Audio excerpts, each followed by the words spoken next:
পারো আবার সেই জোছনা। ঈদ উল ফিতরে মুক্তি পাওয়া সিনেমাগুলোর মধ্যে বহুল আলোচিত সিনেমা বনলতা এক্সপ্রেস। হুমায়ুন আহমেদের কিছুক্ষণ উপন্যাস অবলম্বনে নির্মাতা তানিম নূরের এই সিনেমার ডঙ্কা এখন বিদেশের মাটিতেও সমানভাবে বাজছে। মুক্তির প্রথম সপ্তাহেই যুক্তরাষ্ট্র, কানাডা ও যুক্তরাজ্যের বাজারে দারুণ সাফল্য পেয়েছে বনলতা এক্সপ্রেস।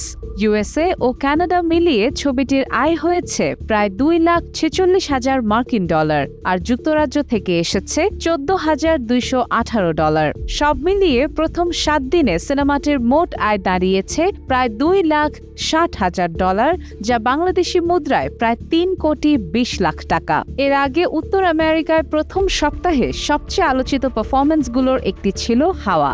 সিনেমাটি 85টি স্ক্রিনে মুক্তি পেয়ে আয় করেছিল $2,71,588।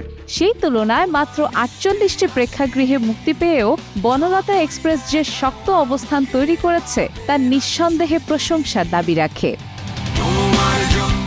মাত্র 7 দিনের আয়েই বনলতা এক্সপ্রেস আমেরিকা ও কানাডায় সর্বকালের দ্বিতীয় সর্বোচ্চ আয়কারী বাংলাদেশি সিনেমাতে পরিণত হয়েছে। এরই মধ্যে এটি পেছনে ফেলেছে পরাণের $1,89,000, উৎসবের $1,77,000, তুফানের $1,50,000, প্রিয়তমার $1,32,000 এবং দেবীর $1,25,000 লাইফ টাইম আয়কে।